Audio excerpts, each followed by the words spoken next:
Hello and welcome to another episode of the Full Force Weekly, brought to you by GeneralsJoesReborn.com, with me as your host, Christopher McLeod AKA Diagnostik80. For today's episode, I'm all on my own. In this regular video series, I round up all the week's news in the world of G.I. Joe. What is it, me? It's the Full Force Weekly. How are you doing? Good morning and welcome to the Full Force Weekly, brought to you by General's Joe's Reborn, with me, Christopher McLeod, aka Diagnostik80. No Pat today, unfortunately. Basically had to change to Saturday. Pat couldn't. I was gonna do last night. I was gonna do later in the evening, based on not having the time to get some stuff done. And then ended up having to do it this morning instead, unfortunately. And Pat couldn't do either times. So I've just gone ahead and gone solo for this week. We're talking about a lot of stuff, actually, this week, which is, again, a bit of a shame that Pat can't be on. But, that's how it is. Good morning to everyone in the chat. Lots of you already joining, which is great. Sorry for the rather early start time. But yeah, I was like a couple of minutes late myself, but that's only because I forgot my own regular routine in the morning might overtake certain things. So without going into too much information, I just rushed down and quickly started. Anyway, hope everyone is doing great. Like I said, lots to get through, so I guess we might as well start doing it. First up then, in comics news.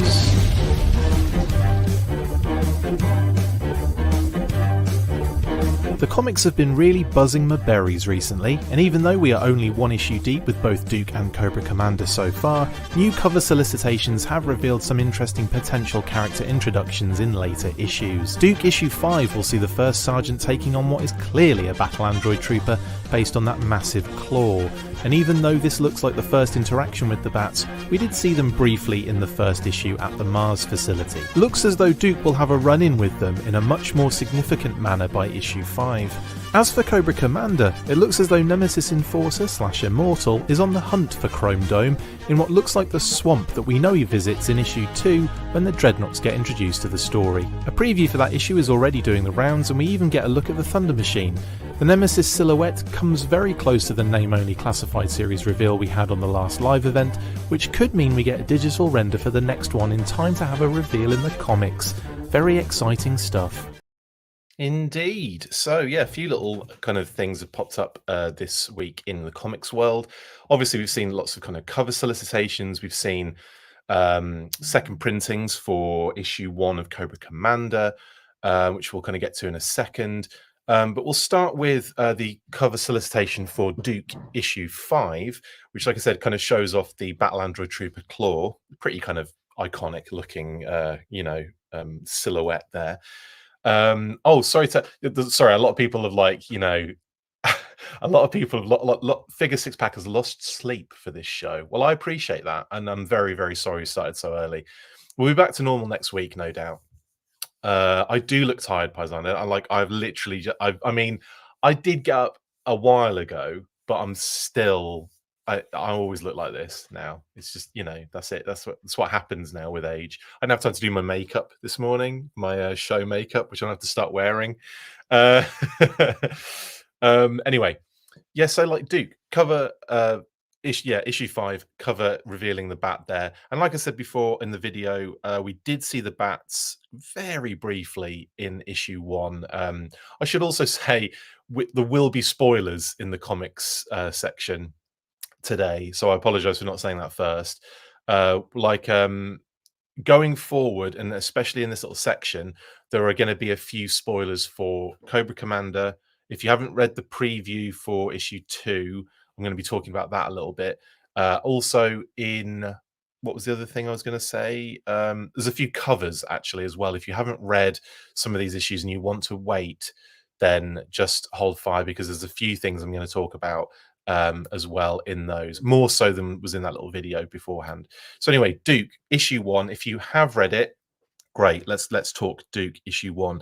Really enjoyed that. I did like a little review a couple of weeks ago about it when we were on the weekly, I think it was a couple of weeks ago, and really just enjoyed the vibe, really enjoyed the fact that it was going this kind of like darker route. and that it was effectively this era's Cobra, the comic series that saw Costa and Gage do that pretty awesome Chuckles kind of story. It does feel very much like that. And obviously, the things that we see in there, we see Mercer's introduced, and he obviously is some sort of kind of Mars Industries sort of kind of head bodyguard sort of guy, or kind of a head of security. That's how it's kind of like shown in that issue. And he kind of like commands a whole like team of Cobra Viper type characters as well. So it looks as, you know, obviously getting that one. We did get that cover reveal ages ago in the solicitations, which actually is being utilized for the reprint of issue 2 as well. So that is really cool. Now, there are a few things that kind of came up in Duke. One of them was that Dr. Adele Burkhardt unfortunately passes in that one, but he meets up with her, and it's really cool how they did it. She's kind of like almost like the figurehead of this kind of conspiracy theorists group. But she's like legit, and all of these other people that are there are kind of a little bit like, you know, hokey, talking about all this random stuff. But you never know. Some of it might be like real when you think about it. Some of it might be related to Cobra and their kind of what they're doing, which is again a nice, interesting touch. But it's like the point of view of the conspiracy theorist group when you're going through the room, and they're kind of you're looking at what they're all saying, and some of them are like homages to what we've had in GI Joe in the past, which is really cool. So I really did like that aspect of it. And so when you kind of get into um Dr. Adele Burkhardt's kind of background, Duke and her kind of go into like this secret room almost, and she show well, it is a secret room, and she shows them all of her work that she's done on, you know, on this background issue, this kind of situation with Cobra. And you've got on the wall, she's got like printouts of the mass device, which is really, really cool. Yeah, Ropig did that. Ropig did that. Yeah, so like with that, so you then kind of have Duke kind of following this like this trail of the work that she's been doing, in order to kind of like help him out a little bit, because this he's seen effectively a transformer and seen it wipe out his very good friend, you know, as they were attacking it in fighter jets themselves. He kind of escaped, got away from it, and his friend obviously didn't make it out alive. So he kind of, you know, and he saw Starscream effectively. So he is trying to come to terms with what he's seen. The army and also you don't know if it's GI Joe, but like General Hawk is there. You don't know if GI Joe already exists or not yet, really. But they kind of hint at certain specialists are in play. So you got Stalker, you got Rock and Roll, you got Cover Girl, and you got General Hawk. And you know, they all kind of appear in different kind of points. And actually, is it Cover Girl or Scarlet? I think it's Cover Girl. I can't remember now. I'm pretty sure. No, it's Krieger. Yeah, it's Krieger. As you said. So I haven't read the comic since, you know, however many weeks ago it was. And so because of that, you know, you're not sure if GI Joe exists or if it is something that's like on the verge of like coming into creation. So it's quite that's quite interesting as well. So there's no definitive answers yet. And so I'm really excited for issue 2. Obviously, this is issue 5, so this is the 5th in the 5-issue miniseries sort of situation. Before, I guess, you know, once those miniseries come to an end, we'll start getting an ongoing. Is what I'm assuming in that continuity. I hope so. Anyway, I'm sure that is the case. I'm sure that's been mentioned as well.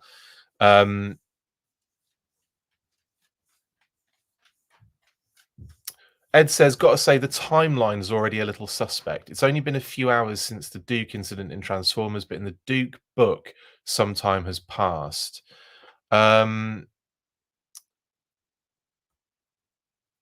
In the book, oh, like yeah, but in the book, yeah, but they were trying to cover it up, weren't they? Like, so, well, in that timeline, the Transformers thing happens with Duke. Then, like, he is basically being kind of there's a period of time where he's like kind of messed up from it. I don't know how long that period of time was because because obviously he's giving him a laundry list of all the issues. General Hawk, once that has happened, is then got him in his office and he's giving him a laundry list of issues, isn't he? And so like I was kind of thinking like, oh, that's intriguing. You're right though. There is that other thing that in the Transformers side of things in the comics, the Transformers have shown themselves a number of times to multiple people. But I wonder if it's just like because it's contained within those small areas. I wonder if it's just being covered up. But that's something I'm gonna have to look at, Ed, when I get them. Like, I'm gonna have to have a quick study of that to see where we are with that timeline. I don't know where this particular miniseries issue 1 to 5 would fall in that, because I think it says 6 months later, doesn't it, when Duke leaves General Hawk's office. I think he's Colonel Hawk at the time as well. Oh, Hawk's office. So yeah, that's something I'm going to have a good look at and work out where the timeline is. I'm sure that's something they've thought about. But anyway, yeah, so I'm interested to see where this kind of ends up with Duke, where this miniseries finishes, and how it leads into a kind of more ongoing G.I. Joe kind of series. But yeah, really excited for this one. Then, of course, Cobra Commander. Now, this is the big one in terms of reveals, isn't it? Because, obviously we're getting classified designs in Skybound's kind of continuity. So you'd expect that the silhouette you're seeing in the background is Nemesis Enforcer / Immortal. Should we start calling him Infortal or Immorsa? Which one shall I say? I should probably just say Immortal because that's what he is kind of going forward now. But yeah, anyway, yes, Nemesis Immortal in the background in that silhouette. I mean, it's pretty clear, isn't it? Pretty obvious, pretty evident. And again, spoilers for Cobra Commander 1, but I mean, it's been a while now, and I'm pretty sure the internet has ruined it for everyone anyway already. But yeah, Cobra La is the situation that's going on in this particular um, continuity. So this is something that obviously that divides the fandom a little bit. I know a lot of people are fully against Cobra La, which it's all personal. If preference and stuff. If you like something, you like it. If you don't like it, you don't like it.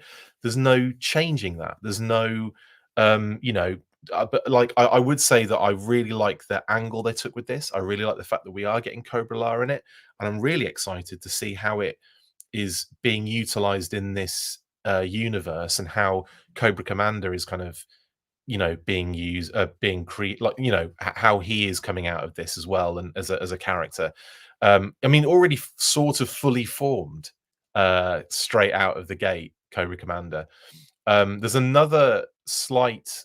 I mean, it's not really a spoiler at all at the end of the day, because we know it's Transformers universe, but there's another kind of connective tissue with um, this particular story arc, and that is with the Transformers. Now, um, this was kind of a reveal, but it was spoiled on a number of comic covers issues, including John Boy Myers, who we'll have a look at a little bit later on, where a certain character was revealed. And I'll wait to talk about that until we get to that cover. But this issue, there's a couple of things I want to talk about with this particular issue. Now, Cobra Commander is a really good comic. I really enjoyed it, much like I enjoyed Duke. And I really like what Skybound are doing. It's got me excited about comics again. I know there's that element of, if they're coming out of the gate and they want to go hard, and they want to kind of really make sure, Kitty said, that they really want to make sure that they're doing the right thing, and making it really interesting and really, action packed, really dark and a bit brutal in places. And if you've seen the preview to issue 2, which again, link in the description if you want to check that out. And again, spoilers, we're going to talk about issue 2's preview for a little bit. Dreadnoks are obviously, if you've read the first one, you'll know that Dreadnoks are coming into it at the end. They're going to go see Zartan in the swamp. And it looks like in the preview, the Dreadnoks are kind of almost like, I mean, it's got some sort of like the Hills Have Eyes vibes, that preview.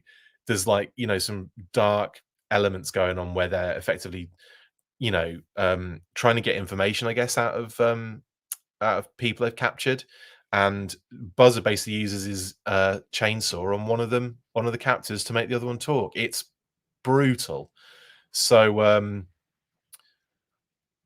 Scarlet's not in them yet. By the way, in that for that question that popped up, Slave. No, Scarlet's not in there yet. Yeah, so that's really, brutal. Obviously, the first Cobra issue was really brutal. Duke was harsh. Like loads of people wiped out in a room by Cobra, troops of some description. You assume, and yeah. So with this one, with this kind of issue, or with this kind of story arc, I'm again really excited to see where it goes. The Dreadnoks show up. We see Buzzer and Ripper. We see them in the Thunder Machine, but we don't see Thrasher. We don't see Thrasher yet, but I'm sure he'll be in the future. We'll get Thrasher. I hope anyway.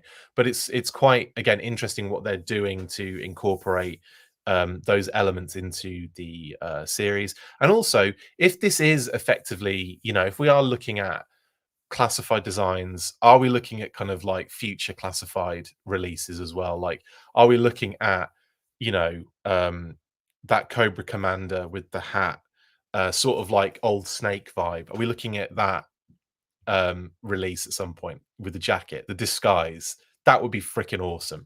Are we looking at more Cobra La? Most likely, most likely.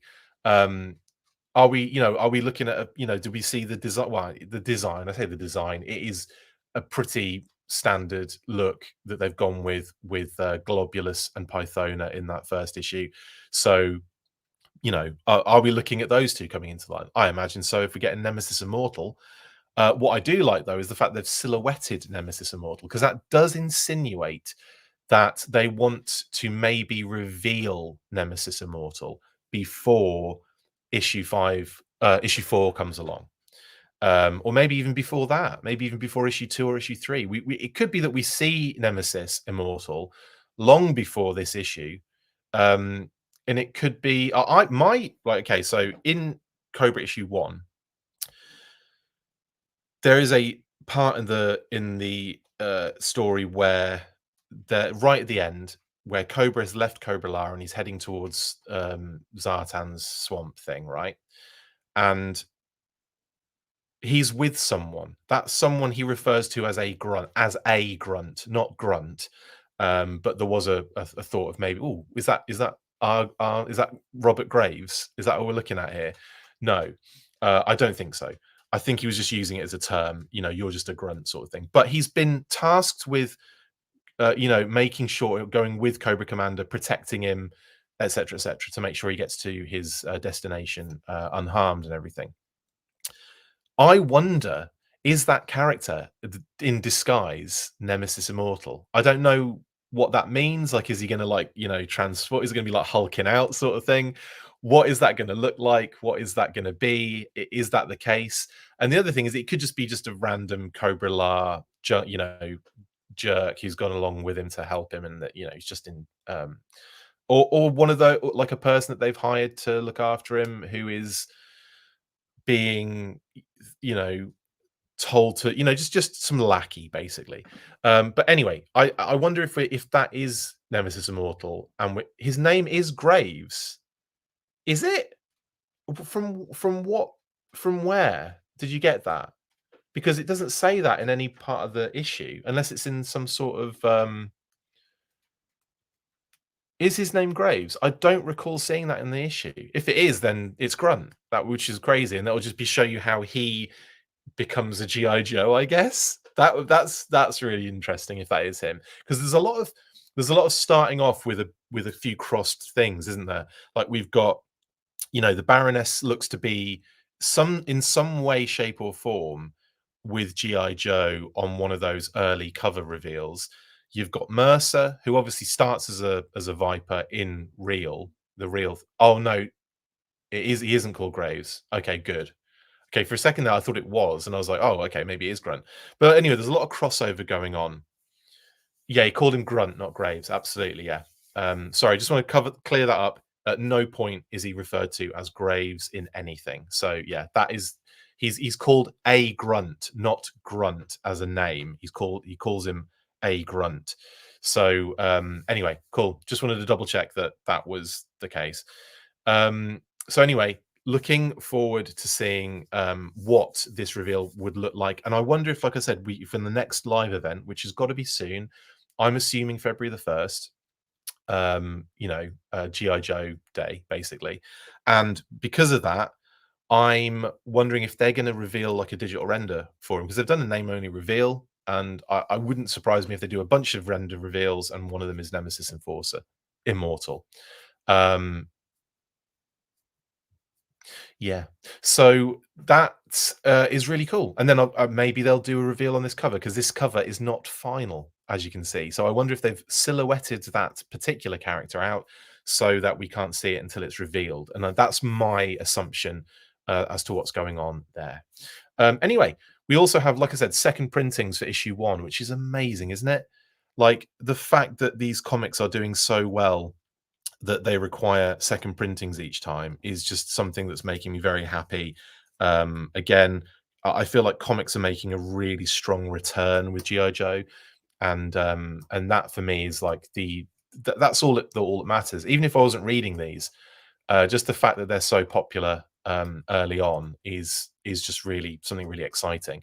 And yes, there's that aspect of having tons and tons of covers, but when you've got, when you're selling as many as you do with these kind of things, that is a real bonus, and it only helps to not continue, but to make sure that that drop off isn't as dramatic, especially when the comics are as good as they are. So that's really good. Anyway, um, so this is the cover that obviously has Mercer in the background, and we know that Mercer's with Cobra at this current moment in the continuity. And let's face it, it's very likely that we'll see Mercer defect to the Joes at some point. I wonder if the Sarge is involved at any stage. I wonder if the Renegades get brought together for that particular situation. That would be amazing. And then again, are we looking at Mercer in the classified series at some point? I would hope so, because look, we're looking at Zorana's classified version right there. I mean, Destro and Cobra Commander are pretty much the way they always are, and the way that we've seen them as well in classified releases in recent times. Anyway, that's that issue, the cover. We've also got these two covers for the reprinting.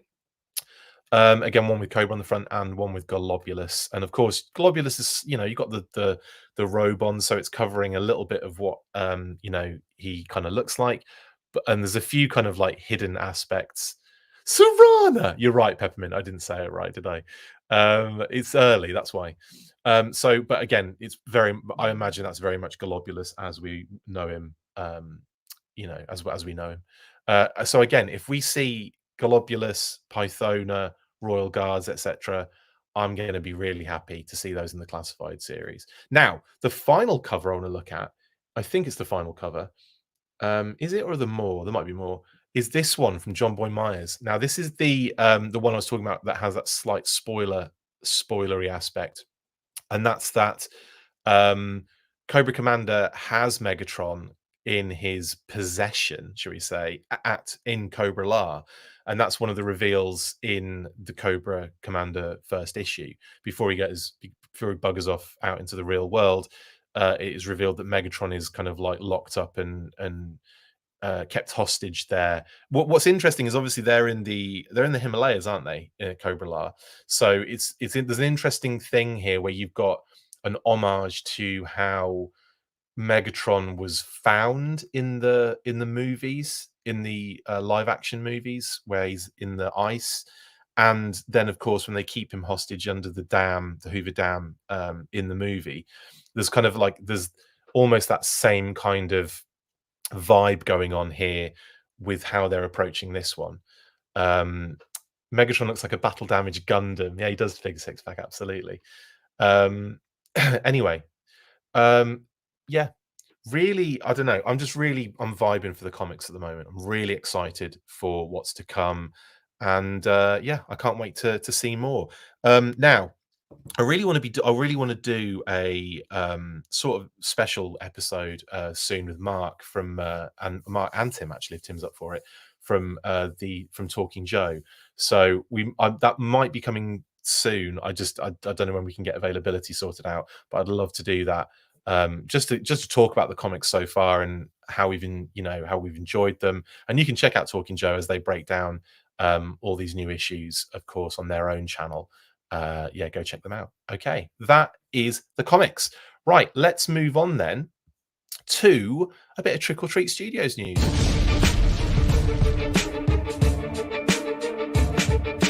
Trick or Treat Studios dropped a stealthy reveal in the week when they posted a video of their 2024 catalogue. The video showed off new masks for the line, including Snake Eyes and Destro, as well as 2 candy pails or sweet buckets of Snake Eyes and Cobra Commander. More information will follow as the year progresses. Yep. So this one is really we've only seen reveals of these in the 2024 catalogue. What's interesting with this particular story is that I was scrolling through, all the socials at some point during the day, and I got to because I follow Trick or Treat Studios because, of course, they have the Joe license. So you want to kind of follow them on all platforms just to see if they reveal anything. And I go past that thing and I see the catalog and it's moved, like the pages are moving, and I've maybe got into like, I don't know, like 5 or 6 turns, and I was kind of like, okay, cool, and carried on because I know they hadn't revealed anything, they hadn't looked, we hadn't seen anything new from them for a while, so I wasn't expecting anything, and so I scrolled past it and what what have you, and then a couple of hours later, I think somebody sent me a message, or no, I think, yeah, it was in the group. It was in our Full Force group, and I think one of the guys posted in there, "Oh, have you seen this?" And I was like, "Oh, what?" And then I thought, I know where that's from. It's from that catalog I was looking at that I stopped looking at the last minute. So yeah, and it was kind of actually, it was because there was a time sensitive issue going on, and I had to do something, and while I was looking at it, so I was like, oh crap, I better do that instead. So annoyingly, I missed the kind of the kind of ball on. I dropped the ball on that one, but this is the page taken from that catalog for the G.I. Joe section, and we've got a number of 2024 releases. Obviously, they've already done their Cobra Commander helmet with the removable faceplate, which I don't have in my possession. I do have the Modern Icons helmet, which is cool, but I don't have this one, which looks even more interesting and cool. And the fact that it's got a magnetic faceplate is pretty dope. I mean, that is like your movie all day long, isn't it? And then you could have like some snake prosthetic face done underneath, and then you could remove the mask, and then it would be like the whole scene with Roadblock. I really hope that inside the faceplate they've got all the. I mean, that's impossible, but it'd be really cool if it was like all electronic, designs and vibes and stuff, just like the actual one in the movie. But I don't know how you'd see out of it, so maybe not. Anyway, yeah, and then of course, yeah, as well as them obviously promoting their old product, they also threw in a bunch of new stuff. So we get a Snake Eyes helmet again. I wonder how it compares to the Modern Icons one, because the Modern Icons one is a little bit tight around my face.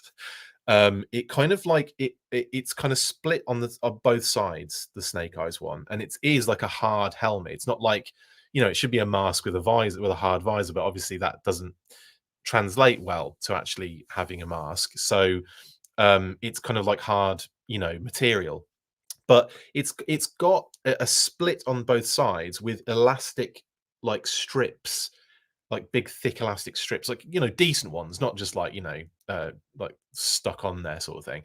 And so when you open it, it kind of stretches out, but then the elastic's really tight and compresses back, to close again. And if your head's a little bit bigger like mine, then yeah, it just kind of like pinches your face in quite a lot. So it's not comfortable to wear, or easy to get on. Actually, it is, and like you don't want to break it or mess it up, and you're probably not going to, but yeah, you still don't want to do that. So I wonder how they're going to approach this one, because again, this looks very similar. It looks like it's going to be hard, kind of whole helmet sort of vibe for Snake Eyes. Interesting to see what they do with that one. And of course, the Destro helmet, which looks real killer. That looks awesome. And again, I'm interested to see how it works. If it's like, I'm not sure. Does it like? It's not latex, is it? But you wonder how that would. You wonder how it would look and how it would work. But I think this is really cool. This Destro one. And yeah, some people are mentioning how cool it would be in gold as well. Yeah, it would look amazing figure 6-pack in gold, definitely. Um, Destro Mask looks killer indeed, Ed. Yeah, it really does. Full force to use Azel as well. And then, of course, we've got the candy pails, the Snake Eyes and Cobra Commander candy pails, or as I would directly translate that, sweet bucket. Yeah, we call them sweets in the UK, guys. And we call we don't I don't think we've ever used the term pale ever, other than to describe our skin color from not getting enough sun. But anyway, yeah, I think the Destro one's really cool, and I could see them doing. I mean, technically, we spoke about it on the Iron Grenadiers. Let's talk classified Iron Grenadiers episode the other day. You could do a Obsidian Destro one, can you? Where it's all black. That would be pretty cool. But yeah, the a gold obviously seems to be an absolute winner for them to do as a repaint, and I could see them doing that easy. You could get, and Diana says you can buy two and paint one of them gold. Done. Yeah, and of course, like I was saying, yeah, the sweet buckets. Let's come back to the sweet buckets. These are really fun and cute looking, and I kind of want them for Halloween. I kind of do want these in a big way, and I kind of want that Destro helmet. Like having the Snake Eyes and Cobra Commander Modern Icons helmet doesn't necessarily make me want the ones that they do for Trick or Treat Studios. Just even if they are much better and cooler and more shapely to the actual characters or what have you. I'm probably just going to I probably might just get that Destro one because it looks awesome. But I'm really interested to see how it works, how it actually operates, how you get it on your head.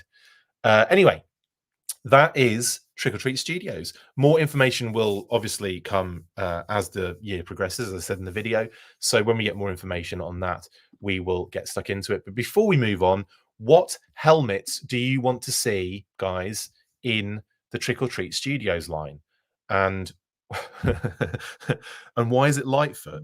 I'm kidding. I've got an amazing Lightfoot helmet, courtesy of my wonderful wife's amazing skills, which I've worn as a cosplay in the past. But looking at some of the characters behind me, just seeing like what would be good. I mean, Storm Shadow, you could do a similar thing to like Snake Eyes, but just have the eyes showing, couldn't you?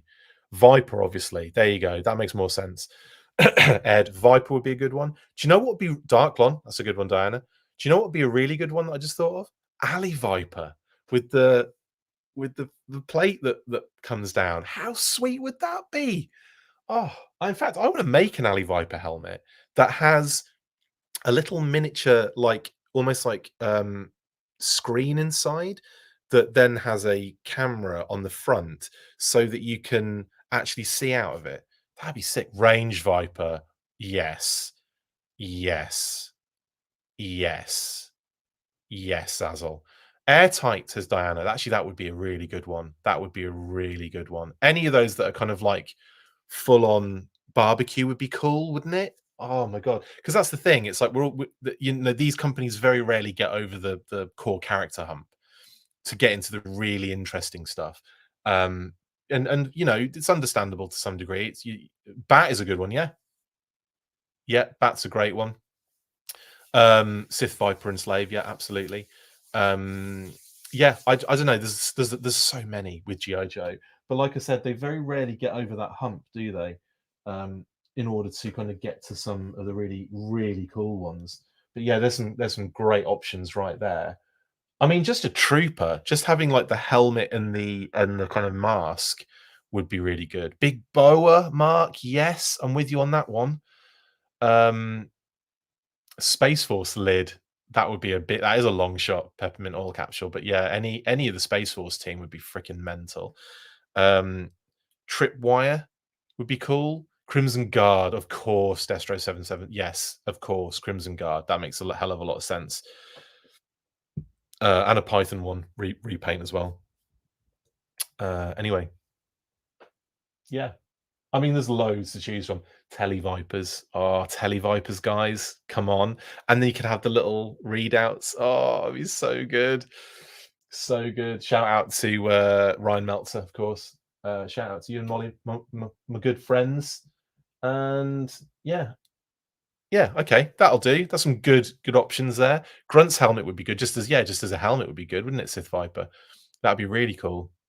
because they don't always have to be like full on face coverings, do they? They could just be the helmet.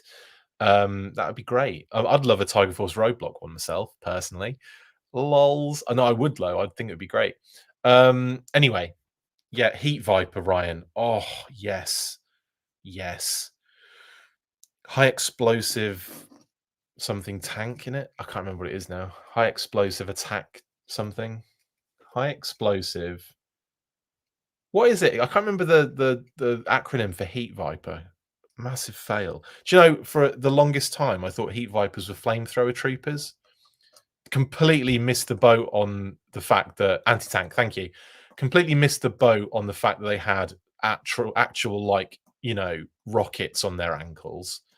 But I just thought it was a big flamethrower for the longest time, and the fact they were called Heat Vipers made it very, you know, fire-like. But obviously, you know, the fact, and I never read the, obviously didn't read or take in the file card enough. But yeah, high explosive anti-tank. Yeah, thank you guys, appreciate that. Ice cream soldier helmet would be pretty cool. Yeah, I think nobody would buy that though. Rock Viper with stick on mustache. Actually, okay, you've got a point there. That's a beauty. That's a beauty, Zazzle. Diana Davis, Cobra Commander version 2. I like your thinking. The battle armor Cobra Commander, I'm assuming.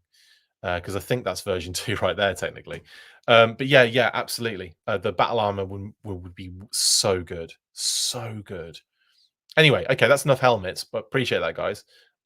Good options there. And if you have any others, throw them in there. I might come back to them. Anyway, next up on the list of news is an absolute double whammingtons from Hiya Toys. You wait for ages, in this case about a week, and then 2 show up at once. Yep, I'm not talking buses. Hiya Toys went turbo this week, revealing Zartan and Spirit and Freedom in their exquisite mini 4-inch line. Both figures follow their classified counterparts closely with slight deco differences, and in Zartan's case a very interesting new eye makeup pattern. Both figures will be $24.99 and are expected around Q4 of this year. Yes. So this is the one. This is the classic. You wait, you know, ages and ages for a bus, nothing, and then 2 come at once. And that's what happened with Hiya this week. They thought, you know what, we haven't done a reveal for a while. Let's just drop a load of them on them and see what happens. I'm expecting one today. Actually, I should have checked. But yeah, kind of crazy here. But we've got 2 here. Let's chuck CCV4 with red visor into the mix, says Mark. For the helmets, good idea actually. G7M9W says 91 Cobra Commander. Interesting. Is that the kind of awkward red and blue one?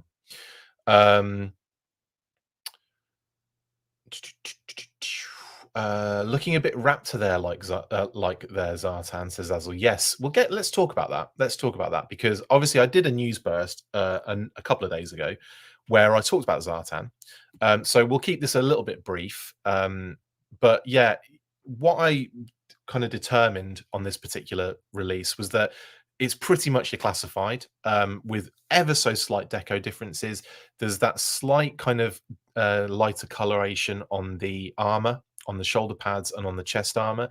You've got a much brighter red, kind of maroony burgundy sort of, a Ron Burgundy sort of neckerchief, more pronounced in its color than the classified version. And the snakeskin is way more fine. So if you look at the head dress on this Zartan, and you look at the one on the classified that is effectively its almost counterpart, the first one, you look at that and you go, yeah, the snake detailing is much smaller. And then you look at the classified one, and it is like thicker scales, bigger scales. So there's ever so slight differences there, but for the most part, this is your classified Zartan, isn't it? Basically. Now the other kind of major difference, is the eye makeup, which a lot of people kind of pointed out looked very like some places it kind of looks a bit Jokerish with the way that these curls end up near the corners of the mouth. Some people were saying there's an element of like Raptor in there. And what I kind of gleaned from it was that the the eye makeup almost looks like two creatures coming together, and obviously the obvious ones are snakes, really, because it's, you know, you're talking cobra related sort of situation here. Someone mentioned that actually after the fact, and I did this the whole show and mentioned like birds, you know, other creatures, and never even came to the point, the conclusion they could be snakes like attacking each other head to head. But anyway, yes, there is definitely um there is definitely that kind of vibe that you know, you've got like a complete change here in the eye makeup. And I will get to the close up. Actually, let's get to the close. There it is. This is a good shot of to kind of see it, but they really do look like, you know, they've gone above and beyond to make that very different. And I do like that they've done that. I really do like that. The other thing I would say is that they've removed a few aspects from the original classified figure. There's no monkey's paw, there's no snake head, but you know, maybe they're translating that onto the eyes. But anyway, amazing. Zartan's face paint is very Kiss, absolutely. The Raptor stuff, there is that kind of sort of crossover, isn't there, with the Zartan that came out for the Pursuit of Cobra, and you know, like a lot of Raptor influences, like the fact that he comes with a falcon on a stick, the fact that he's kind of, you know, there's a lot of elements that just, you know, you could have utilized that. There was an homage to Raptor there, basically. Effectively, it's Zartan in disguise. And then obviously when we had this is another interesting crossover, but when we had the modern 4-inch version by the club, they actually utilized some of Zartan's elements. I think it was the legs for that figure. So it's funny that like you end up getting a sort of homage in the parts usage as well, which was kind of interesting. Is it a cowl or hair? Oh, well, it's a cowl. I mean, the sunbow, it's only the sunbow animation, I think, that made it look a little bit like crap hair. But no, it's definitely a cowl. Freedom the Crow. Yeah, I guess, Jim. Yeah. Zartan makeup reminds me a little of certain interpretations of Lobo. Mark, that's another good shout there. Yeah, the kind of more decorative kind of stuff going on with the face paint. Yeah. Spawn, another good shout there, Ed. Got that face paint vibe. Yeah. Yeah, they lent heavily into Raptor territory for Zartan Zazzle, absolutely. Zartan is definitely wearing a cowl. The animation sometimes mistakenly animates it like hair. This is just the animator over in China or wherever making an incorrect interpretation. That's correct, Mark.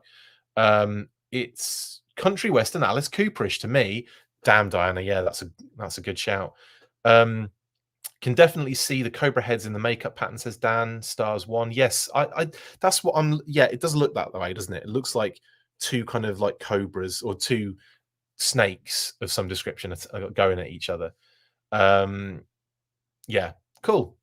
Oh, I see. All in jest. It's always been a hood. I see. You were just joking. Do you know what? I always miss the little emoji thing at the end, and I just saw it there, the little wink emoji. Sorry, G7M9W, not to cowl you out. Yeah, that didn't make any sense.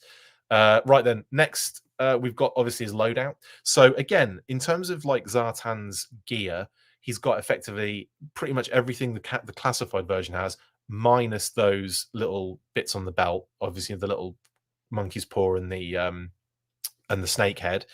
And he's got extra hands and a figure stand in this one. If you're not counting the retro version, which does come with a figure stand. This figure stand actually that I weirdly have in my possession, because I keep all the figure stands with the figures that they're with, because I've got that kind of weird OCD where I can't have them utilizing the different stand. Isn't that weird? Like if there's a stand with a figure, it stays with that figure and I have to keep it with that figure. That's weird, isn't it? Like I can't mix and match, even if it's got Cobra on it and there's no name on it. Like this has to be with Zartan. The only reason it's not with Zartan is because he doesn't need it on this display, but the other ones have got them, so I know this is Zartan's. Isn't that hilarious? Yep. Comments in below if you think I'm an absolute weirdo. Same with this one. I've got a few not left over, but I know who they belong to because I just can't put it on there. That's Lady J's. That's Lady J's. Anyway, those are the only two that are on my desk because yeah, they don't need them on the old thing over there. Brilliant. There's a war over on GI Joe Reddit about the hair or hood. That's crazy. That's hilarious as well. I love that these things happen. I like the fact that there are conversations to be had within the brand. It makes it more interesting. And even if it's like bonkers, or even if it's not necessarily true, and we have proof for this, that, and the other, whatever. I don't know. I like the fact that there's a bit of controversy around things, and there's conversations happening. I don't know. It makes things more interesting. Anyway. Ed says, you make me feel a little bit better about my OCD, Chris. I'm more of a clean right angles guy. Yeah, I know what you're saying. My desk right now, I would show you, but it would kind of ruin the mystique. But everything is in a position. Yeah, like lined. Oh, it's funny, isn't it? And it's not even like I also that's not completely the case. There's a mess of accessories here, and it's not bugging me. Like I don't care. I will eventually clean it up though, because I like having a more clean, area to work on. But that said, it does give me satisfaction. So it's not necessarily OCD, it's more a satisfaction thing that happens. And the thing with the stands, this is what makes it weird, Diana. I know you're saying it's not weird. What makes it weird is that I personify things. So I find it difficult to let go of stuff. It's like obviously Hoarder is a good name for the app that I helped develop, but like there's an element of like difficulty letting go of things. I know a lot of collectors have the same problem there, but then there's also the fact that I personify stuff. So even that, like I'm not, even this figure stand, like I've attached it with, like I've made it a personal possession of one of those figures, and it can't not go with somebody. It can't go with somebody else, basically. So it's not like it's got to be there with them at the moment. Like it's not that bad, but I don't know. There's funny aspects to it. Anyway, that makes it weird. Yeah, it's fun and funny, even if the hair fans are totally wrong. I mean, it's not. It's a mistake by animators, isn't it? Basically, but even then, it's not necessarily a mistake. It's not like he's going like that with his cowl. Luke says, me too. With 2 Cobra infantry, I instinct tell me not to exchange the rifle, even though it's the same rifle. Same thing, Luke. When I got and that's the thing with it bugged me a little bit that we had separate accessories. As soon as I attach those accessories to that figure, though, it holds on to them and it never lets them go. Yeah. So it's funny that there's all of these little kind of aspects, like hands and heads and extras and stuff like that I end up kind of putting into like a storage thing. But so it's not as bad as I'm making out here. There's only certain things that it relates to, but like I haven't, or I guess it's because I haven't attached some of those things to certain characters yet. Obviously, when it comes to hands and stuff, what character it goes to. If it's blast effects, though, is another one. Like that one, I don't seem to have the same issues with. Like I can mix and match the blast effects, and I can put them with different things, and it's not a problem. I don't have specific blast effects going with certain characters, so at least it's not that mental. At least it's only really with their personal weapons and a figure stand. That's as far as it goes. I think it was animated as a cowl early in the series, but then as hair. Yeah, it's kind of it's happened, I guess, both ways in the cartoons. But again, we know why. Hey Andrew. Ryan says that's so weird, said the pot to the kettle. yeah, that's true. That's true. Anyway, Zartan, there you go. That's Zartan. Then we also got Spirit and Freedom, which actually I'm a little bit more excited about. And I think it's excuse me. I think it's because with Zartan, we've had 3 releases. We've had the first one with the monkey's paw and the snake head. We've had the Master of Disguise one, which I think is amazing, with the color change skin, and we've had the retro one. And there isn't much in the way of, I mean, there is difference that completely stand them next to each other. There's complete comparison, deco differences. One color changes and has completely different colors on the gear, which is like, completely different. like almost like chrome aspects, isn't it? Like silver aspects. And then the other ones, you know, again, it's more like Sunbow deco or like comics and Sunbow basically. But anyway, the point I'm making is with Zartan, I feel like I've seen it enough, so it's not as exciting, I guess, is what I'm getting at there. So with Spirit, because we've only had the one release so far, wink, wink. I, you know, like I kind of look at this figure and I kind of go, awesome. Like I love the fact they've done it for 4 inch. I like the head sculpt. I think they've nailed the head sculpt on this one really well. So like I didn't mind the Zartan one, honestly. I think a lot of people had issues with the Zartan one being, you know, with the kind of decorative face makeup. But again, I think it's pretty good. The only one I'm having trouble with, honestly, at the moment with Hiya is the Flint one, which is a shame because I love Flint and he's one of those kind of characters that I would like to, you know, get every single figure of. But with that particular one, I don't know, I might end up passing on it. But anyway, this Spirit looks phenomenal. And I love Freedom. I think he looks adorable. What is funny though, and I did see a comment by I think it was Paul from Plastic Battles. This shot on the left here, it took a close up of it and was like, right, this is like when someone draws an eagle from memory. I get it. There's like, you know, it is very, yeah, there's aspects that they could have done a bit more in terms of the design to make that look like more like an eagle for sure. But I like the fact we've got two different sets of wings for him as well. Again, like the classified version. But no, I think it looks really good, and I kind of like the deco and the kind of wash on it looks really nice as well. It makes me kind of want to do the same to Spirit himself. He's over there. But then again, I look at that classified figure and I think it's awesome.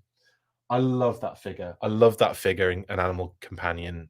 Like it's just such a really solid release. My only complaint with Spirit and Freedom is the Freedom's legs. They're a little bit, you know, what term do I use? Playmobil.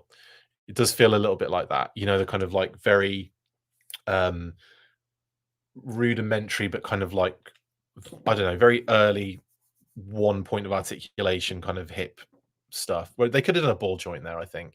And also with the feet as well, having that like post sticking out. I feel like there would have been a better way for them to do that. I don't know what it would be. Like obviously posts would look weird sticking out the other way on the arms.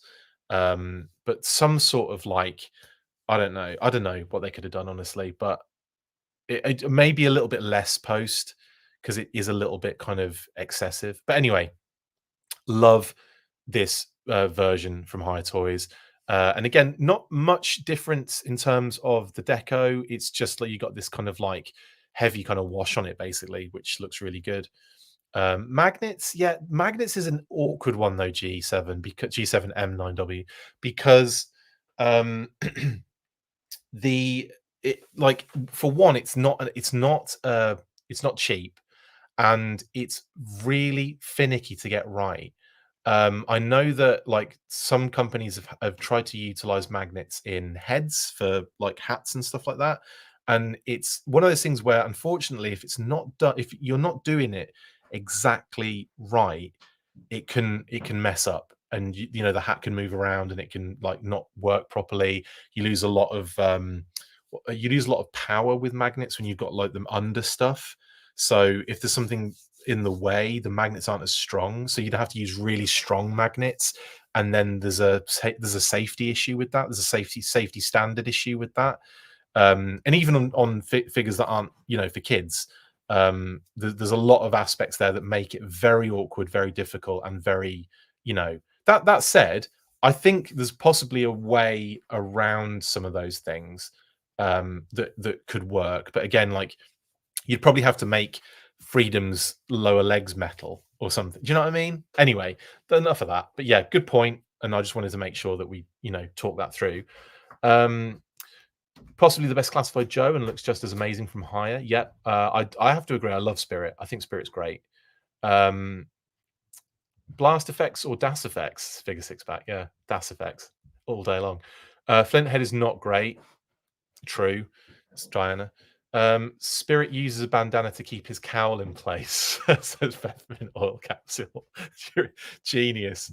Um, uh, the red cloth was removed though because it wasn't part of his particular, like, basically what Spirit was originally was like an amalgamation of lots of different um stereotypes, shall we say, but also lots of different cultures within the native or the indigenous like American population. So it was like it, some um like I don't know which one it was that I don't know which kind of I don't know which kind of like one that had the kind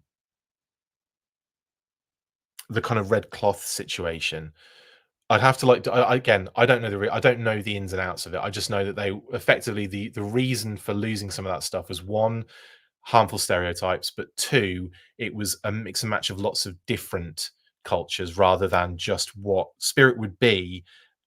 He would be, and so they chose Spirit in the Classified series to be from like one particular tribe or one particular Native American tribe. So that was the reasoning behind losing some of those aspects that the original had.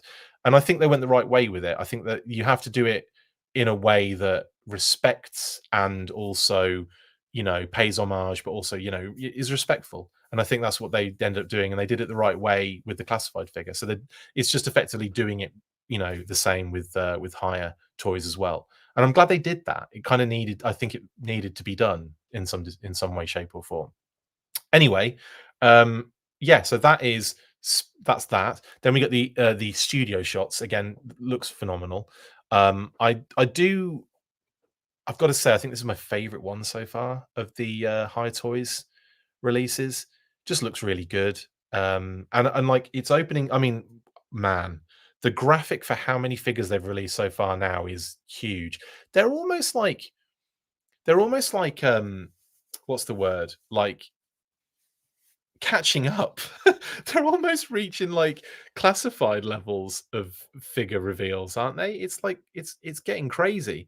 Um, if High keep up this pace, by the end of the year, they'll be they'll be running out of what you could actually, do you know what I mean? Like what you can actually do with the classified line.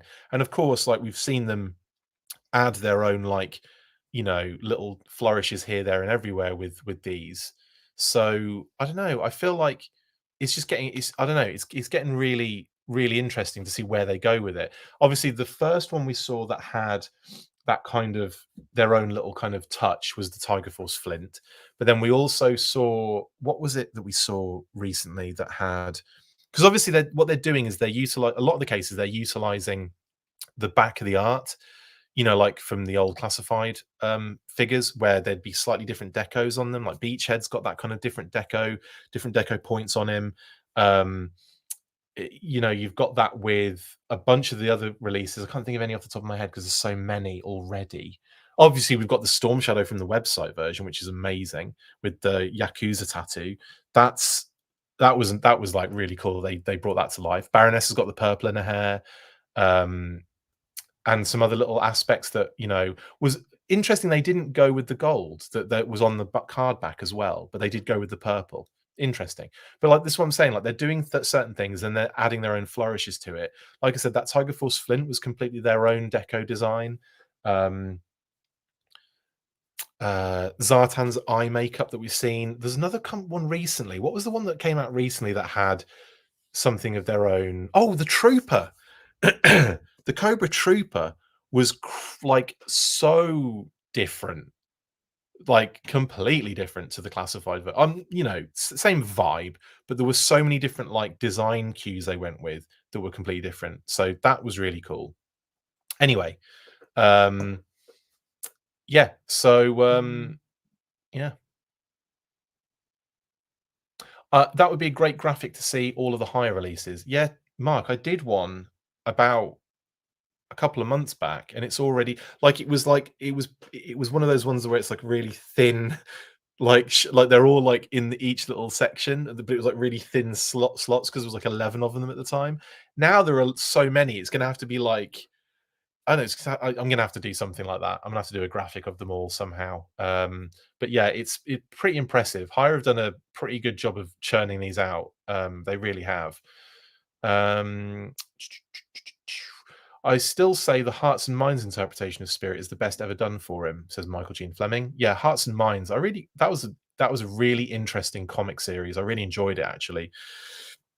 And I just remember, was it the Firefly issue where he blows up that the office building and you see Raptor like escaping out of the window.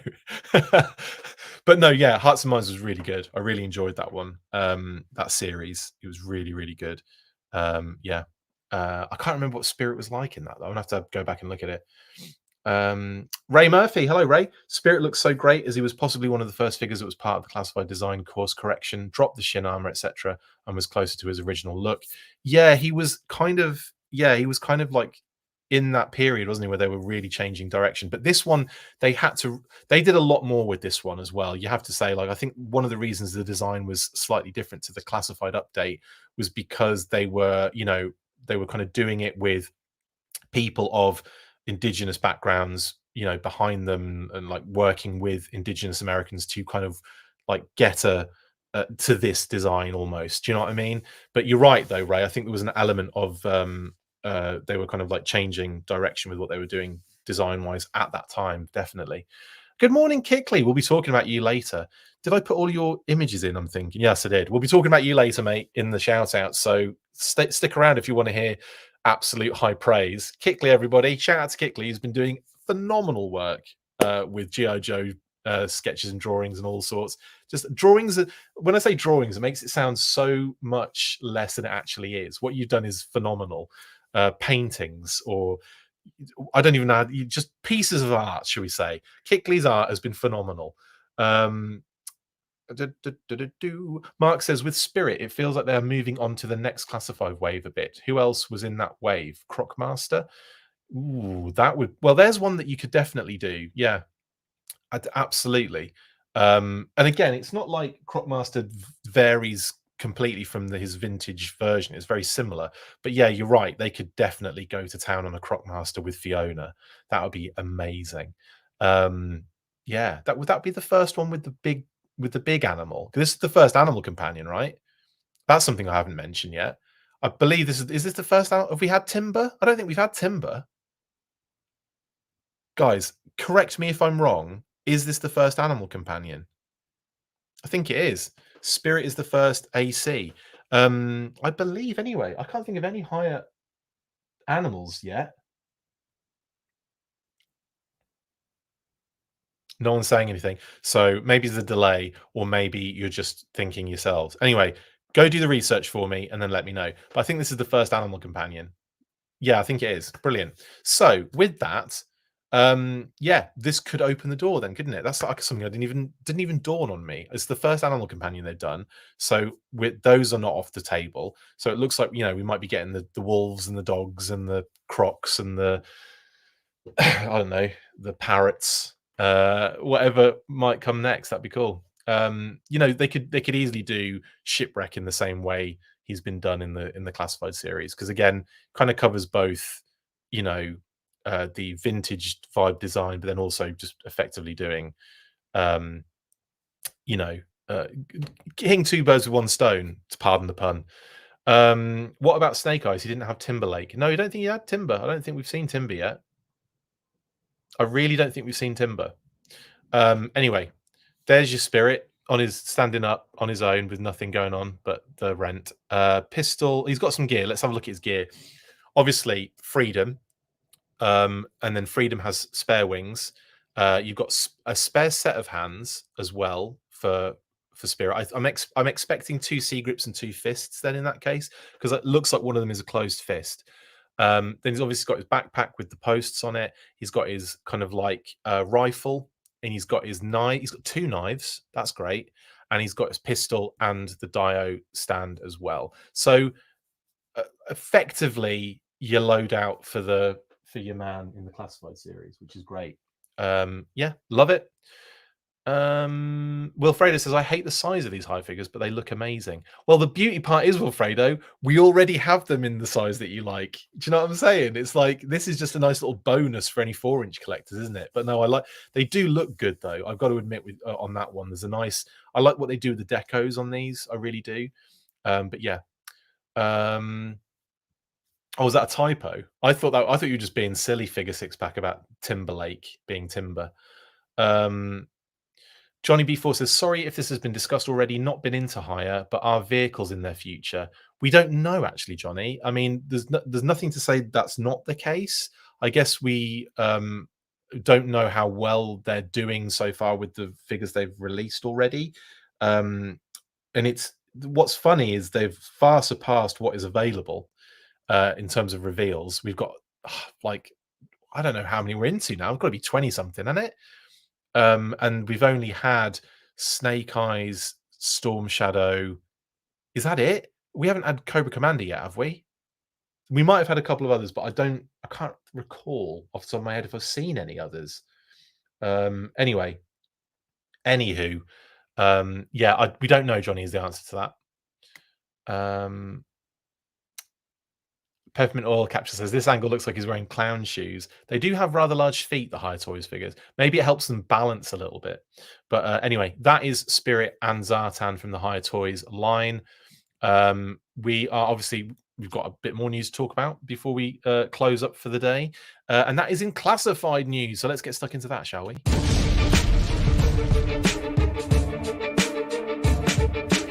In what feels like the calm before the storm of the next G.I. Joe live event, we have been getting little tidbits of news, and this week we had in-hand images courtesy of Simon Riley of the Classified Series 60th Anniversary Action Sailor Recon Diver. As well as those images, Lenny continued posting inputs from the Classified Series, and this time went back to where it all started, with Snake Eyes. Let's get stuck into these then. Yeah, let's get stuck into these then. So I did talk about the Action Sailor on the news burst a couple of days ago, kind of merged Trick or Treat, these images and the Zartan reveal in one episode. So I'm covering the same stuff a little bit here, guys, and I apologize for that. But you know, we try with the weekly, I try and make it so that, you know, with Pat, we get a little bit more in-depth discussion and we talk about it with you guys, we kind of get into it a little bit more. And sometimes we'll cover the same stuff, won't we, that I've done in the news burst previously. But I don't know. I think it's I quite like these episodes, the live ones. So I kind of enjoy the interaction anyway. Emprise says, I've been on the fence with Hire, but this Iron Knife made me believer. Yeah, it's pretty good, isn't it? Chris says, the size might not be great, Kitty said, but if you missed out on the original classified release, this is a good substitute.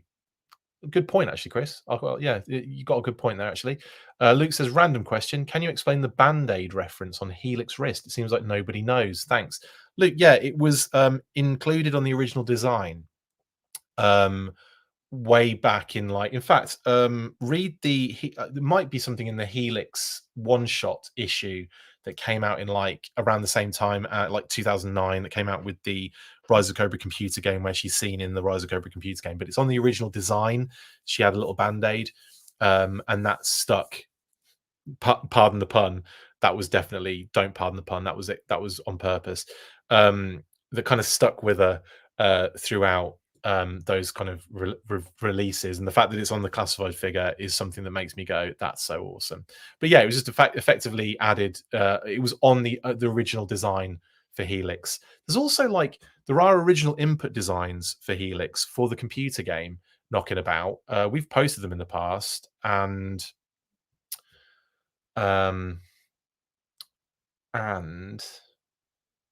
we did, what did I, oh, Let's Talk Classified Helix. I explained it on there, I think. So yeah, you can always go watch that video. Save me a job doing it now. But yeah, that's effectively what it is. It was just on the figure original design. It must have been some sort of like not in joke, but maybe some sort of like personal reference from the designer. I forget the name of the designer now. Oh, that's going to kill me. It's really accessible if you want to just search it in on Google. You'll see it, and you'll see the name of the designer on the actual input as well. I feel really bad, but it's hard to remember everything in the blooming universe sometimes. Looking at release order, we might expect Scarlet, Roadblock, Barbecue, Bat, Ali Viper, Crocmaster, Outback, Stalker, Tomax and Zaymot, Zarana, Dusty, Crimson Guard in the next few higher reveals, says Mark. Although you have misspelt Crocmaster, and I'm glad I didn't read it Ron Burgundy style there, Mark. That's hilarious. That's the funniest. That's easily the funniest typo we've ever had. I would put it on. Actually, I'm going to put it on the screen so we can immortalize it. There you go, guys.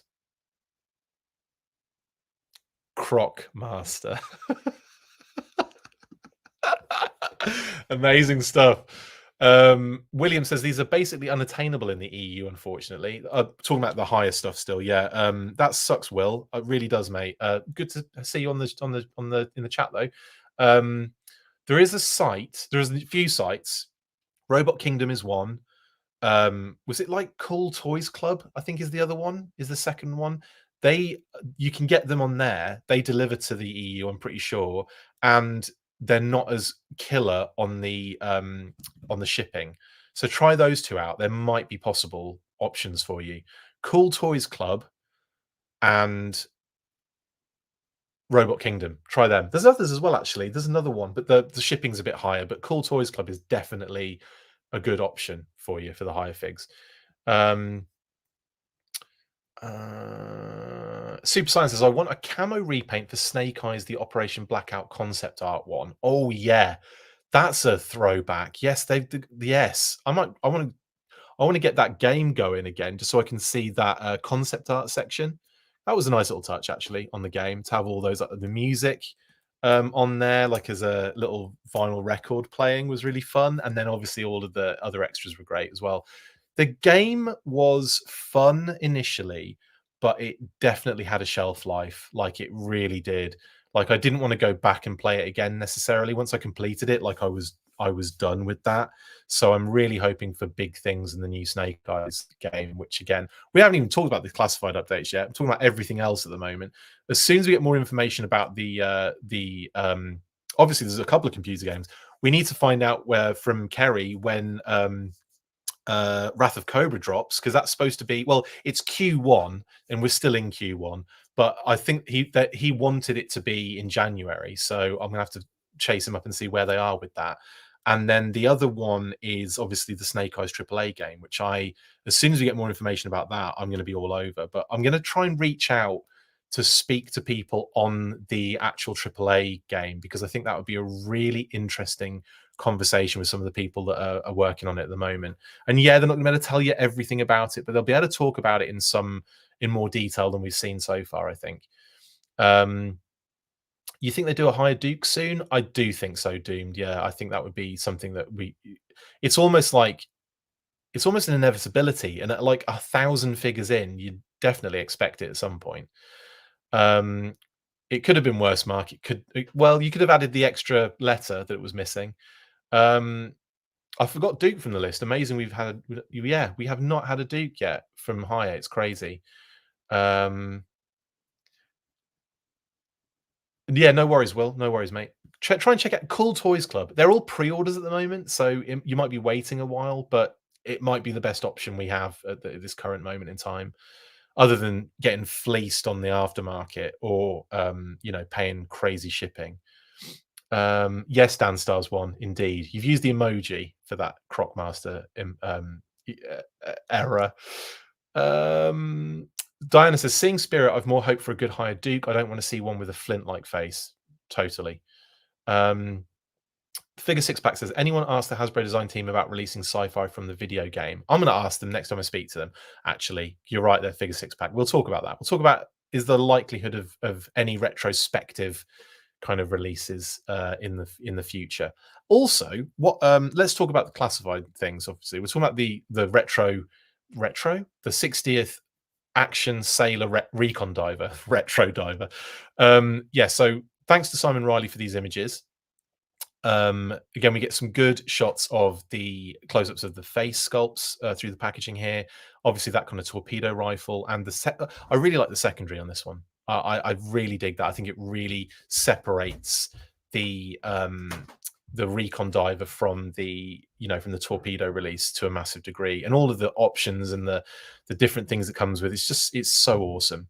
And obviously we see the submersible sort of kind of gizmo here as well, which is really cool. I don't know if I'm assuming that the blade spins round inside. I just assume that's the case. I haven't seen anyone explain whether it does or not, and I can't remember off the top of my head if Lenny said it did in the reveal way back. Anyway, I love it. I think it's really awesome. Love the deco and all the little like dealios, all little kind of dials and everything. It's so cool. Now in this image, we see the backpack. Now this is what I mentioned on the news burst as well. I did say that actually before we get into that, a lot of people have said this might be a pre-use for a wetsuit kind of release, like a kind of like a preview of that. And I kind of have to say, yeah, I think that would be a really good one. Like paint that orange and or yellow, and you've got your your sort of vibe with wetsuit.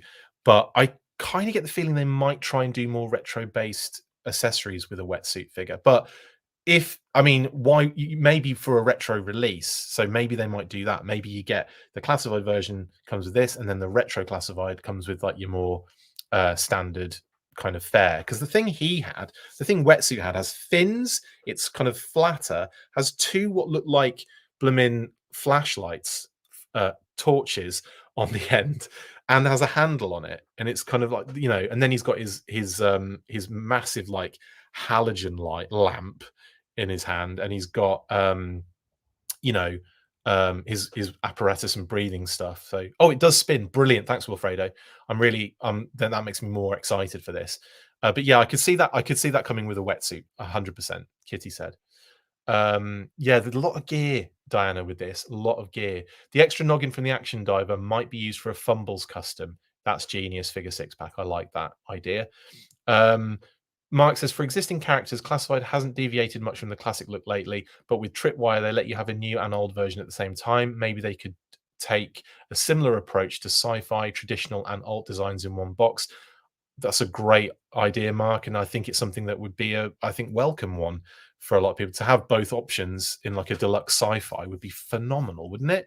And all the gear he could come with, like he comes with that like drone, doesn't he, in the Operation Blackout version, and he's like sitting on it as it's floating up and down. So yeah, Lenny did mention that it spins. Thank you, Wilfredo. I appreciate the information there. That's great. So yeah, like with sci-fi, I think that would be great as well to do like a Tripwire version sort of thing, and maybe call him McLeod or something. I don't know. Just kidding. The backpack then, the breathing apparatus backpack thing has got Cobra sigils on it, which is an interesting thing because when I first heard about the 60th, I have to admit I thought it was going to be super generic military stuff, and that it was going to be, yes, you could obviously use them with your classified figures, but it would be not necessarily directly related to the classified universe, in that Cobra exists, in that GI Joe logos are on stuff, but they are doing that, and that's totally cool. I don't have a problem with it. It was just in my head, I was assuming it was going to be like super generic. Not that it matters at the end of the day, but those little Cobra, like like cross throughs and everything, I like that. Like he's really gone to town with the like imagine the real world aspect. He's killed a Cobra like trooper underwater or whatever. He gets back after the mission. He gets his backpack. He then goes, right, I'm going to laser print another.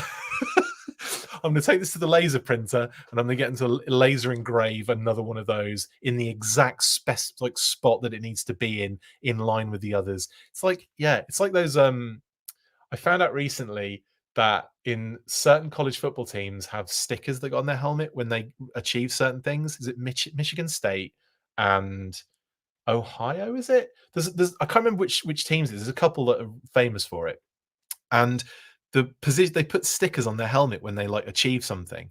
Like it could be wins, it could be you all this kind of stuff. And I found that really fascinating. And there's a really good website on ESPN that goes into the reasons for it and everything, and all of the tradition, and it's really interesting to check out. I know it's not the same thing, but it just reminds me of that, with like him going to the utmost like effort to like to notify that he's killed a cobra. Michigan and Ohio State does have helmet stickers. Brilliant, Jason. Yeah, it was those two then. That's the two that I was um, specifically referencing from that website. But yeah, and the only reason it dawned on me is because we were watching a Michigan game, I think, and this was over the holiday, and I noticed the stickers, and I'm like, some of them had more, some of them had less, and it was like interesting. So I kind of like I looked it up, and it was really cool. Anyway, was it that? I think it was. I think it was that one. And you know, the two teams do the stickers differently. Like some of them have they're different shapes, obviously. Some of them have complete like loads of different things. It's really interesting, really interesting. And yeah, like the personal things that you know you might achieve that stick on there. But that's what reminded me of this. It's like he's gone to the massive effort of like putting another kill on his scuba pack. Anyway, brilliant stuff. Um, then we have the shot from the front, and obviously the other breathing apparatus like attached to the front with the 24 on it. Again, lots of different combinations here. You can gear this guy up to the absolute nines. It's a really cool figure, and yeah, I just love all the options that you're going to be having with this one. And again, there's a shot from the side of the submersible, and again, a bit more deco on there too, kind of like the instructions. Well, not the instructions, like the legal, isn't it? Legal and caution and warning information on the side. This is a a hazardous kind of thing that could explode if you're not careful with it. But that's really cool as well. Now, in the action in the shots from Simon, he does utilize the submersible in the wrong direction. But we've all done it. I've done it. Hasbro have done it. So that happens every now and again, and I don't I don't blame him for it. I'd have probably done the same thing, honestly, because it kind of looks cool in that direction. But obviously, I think you spin it round and have it poking the other direction. That's the real world usage, and I think you can even I think the readouts are even on the other side as well, so you kind of can't see them if they're under your body. So it makes sense that you flip it round and it's pointing the other direction. But that's again great shot, and I love seeing this figure in all of its glory with all of its gear. And there's another shot from the front of this bad boy. Love it. Yeah, I'm really excited for the 60th anniversary stuff. More to come as well, and I'm really excited to see what that brings as well.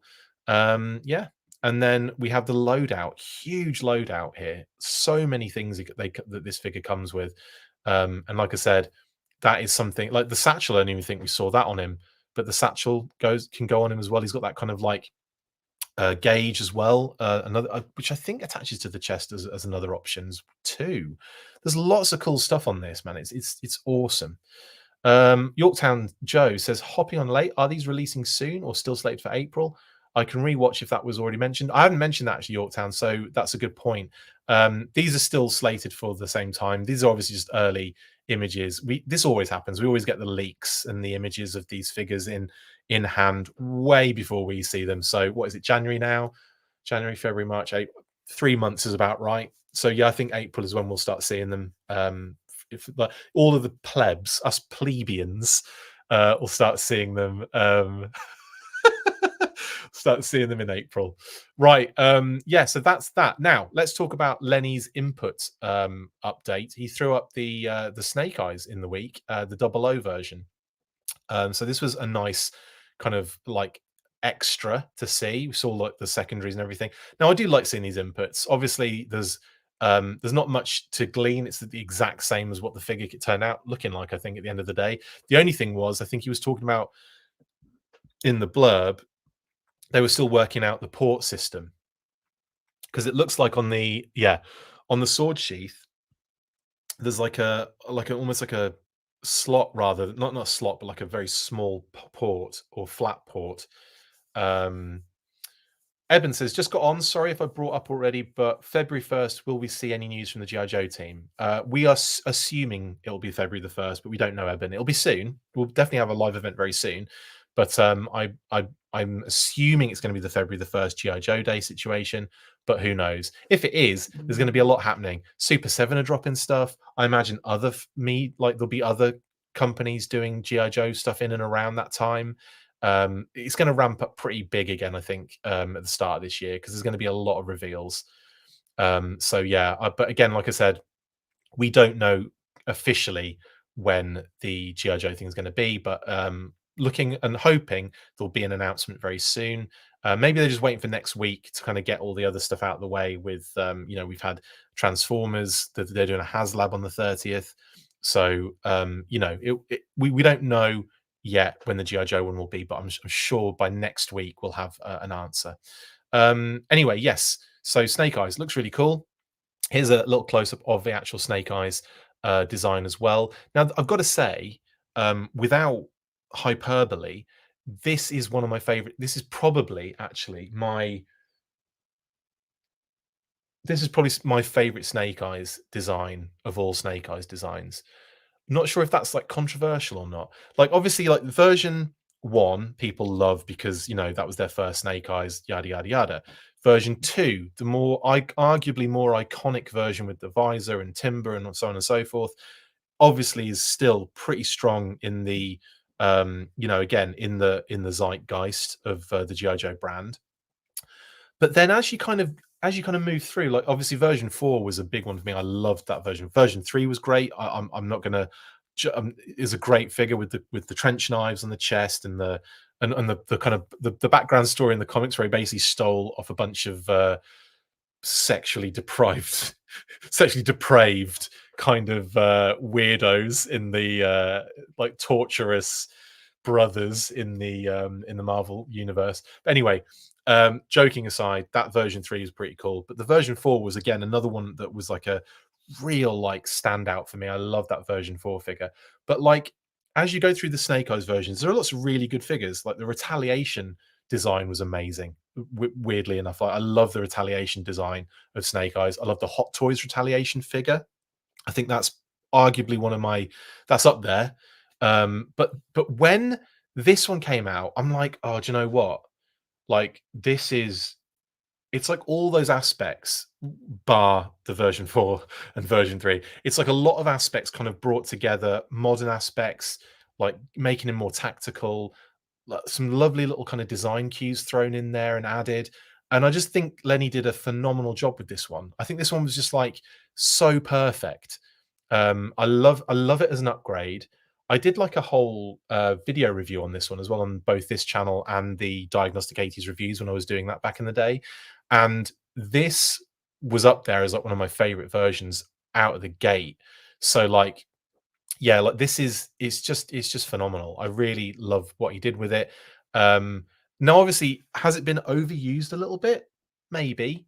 Like, I think I will say, like, I think doing that kind of retail version and the Fortnite version didn't really seem like I know I wish they'd kind of done some more with the Fortnite version to make it more distinguishable. But like the fact that you effectively kind of had two retail versions, didn't you? You had that one with the red dot on it, and then you had the one without it, and then you had obviously the improved knife kind of holster, because that was the knives were falling out of everyone's holsters, sheaths, sorry. Everyone's I always do that. Everyone's knife sheaths were needed kind of fixing, so that was kind of it's almost like a variant packaging version where the knife is on the leg as opposed to in the package as well. So there's these really quirky gray areas. If you collect variants and stuff like that, then there's a lot of Snake Eyes figures to get. So you've got like the 00 version, then you've got the retail version, then you've got a sort of, it's not a field variant because it's not the same as the field variants that came out, but you have that other kind of version of that retail version. The Fortnite version makes it 4. Then you have the re-release of him and Timber, but like in ever so slightly different deco, but with the scarf, so it makes it different enough. Malibu Stacy with a new hat right there. And then you got the Desert Commando one. So you got 6 versions of this. I know the Desert Commando one has a different head, so you can kind of veer away from that one a little bit as being another version of it, but it utilizes the entire body. So you're looking at 6 major uses of this figure so far. And again, it goes to show how like good the figure is, I guess. And I really love it, but I think the 00 version for me, that deluxe, is just the pinnacle. I love the different the color breaks, the deco was slightly different. It wasn't just all black. And I'm glad they did an all black because that made sense. Like those two would have made sense. Doing like the multiple changes, like the running changes, and the Fortnite version, I'm not sure was completely necessary. But it exists, and there you go. It would have just been nice to have something slightly different for the Fortnite version, but alas, there you go. Yeah, cool. Sorry, I keep looking at all of the different versions, and that's not just the only versions of Snake Eyes. Of course, we have multiple different versions in Classified now. We have the Alpha Commandos, we have the Retro, we have, what else do we have? Is that it? Is that it? Yeah, I think it's those two, isn't it? Retro and the kind of V1 kind of homage, and then the Alpha Commandos one. So there's plenty of Snake Eyes there, definitely. We kind of do have an Arctic version, Jeffrey, in that timber and one with the scarf, because that was effectively supposed to be kind of winter-ish, but it's not your classic. You know what I mean? It's not your classic one. But yeah, I know what you're saying on that one. Dead Game version, though, Jeffrey. Yeah, it would be cool if we got a red one or a white one or a blue one. There's multiple Dead Game versions, honestly. Oh, movie Snake Eyes, Matt. Yeah, I'm looking at him. I'm looking at Henry as I was saying that. There he is, look. So thank you. Yeah, there's the movie one as well. So there's loads of versions of Snake Eyes, which again, is a good. He's the biggest character in the brand, 100%. Yes, Peppermint Oil Capsule. Thank you so much for the super chat, buddy. Though YouTube won't post your super chat, so thank you very much for the super chat. I appreciate it, but I will see below your comment as soon as it comes up, and I'll call it out. But thank you very much for the pre-super chat comment. Yes, Jeffrey, yeah, a white one. I wish they'd gone white with this Snake Eyes and Timber re-release and the scarf. If they'd have done a white Arctic one with the white scarf and like different tones, obviously like greys, off whites, and so on and so forth, but like effectively a white version, everyone would have gone nuts for that. And I don't understand why they went with a kind of like, let's just do another sort of deluxe deco, because like it can't be that much. It can't be that hard to do. I think that was a definite misstep in my opinion, because there's so many versions of Snake Eyes at that time in the white, like especially from Dead Game. Blue Snake Eyes, says Falafel. Yeah, there was a blue version in Dead Game, and of course you've got the Fun School Snake Eyes in blue as well as an homage there. But yeah.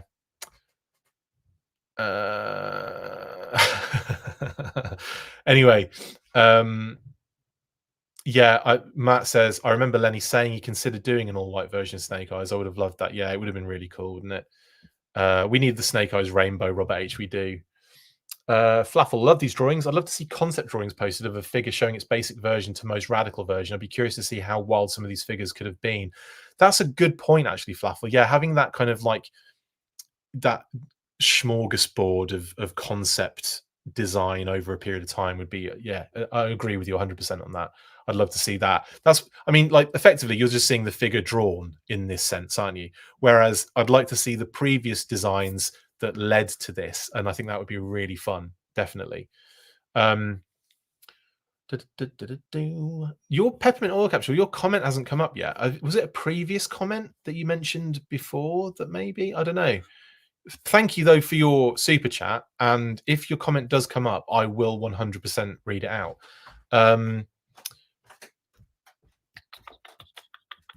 2024, you know, we got to get a new version. 100%, it's going to happen. 100%. Actually, in fact, Metal Snake Eyes, says Jeffrey. Well, yeah, we kind of had one a little bit with what's his name? Cobra Mortal. Yeah, yeah. There you go. So anyway, he did mention this. One more thing to mention on this particular post. The one that started it all, the input for 00 Snake Eyes, what a wild ride it has been, or 00, I should say. The line has grown so much since then. From the looks of the input, it seems we were still figuring out the port system for some accessories. We quickly landed on a post for its versatility. As always, a huge thank you to everyone for supporting the brand. You, Joe. So yeah, that was a nice little touch. and kind of like that was that port I was talking about, the little post that they hadn't quite designed at that point. I think if you look at it on here, yeah, if you look at it um, on the sheath, let's get it right. You can see the post is very, very minimal, but it could just because it's at an angle and you're just seeing the edge of it. But yeah, it does look a different shape as well. So it might have been they might have been working on possibly different shapes in terms of the port there.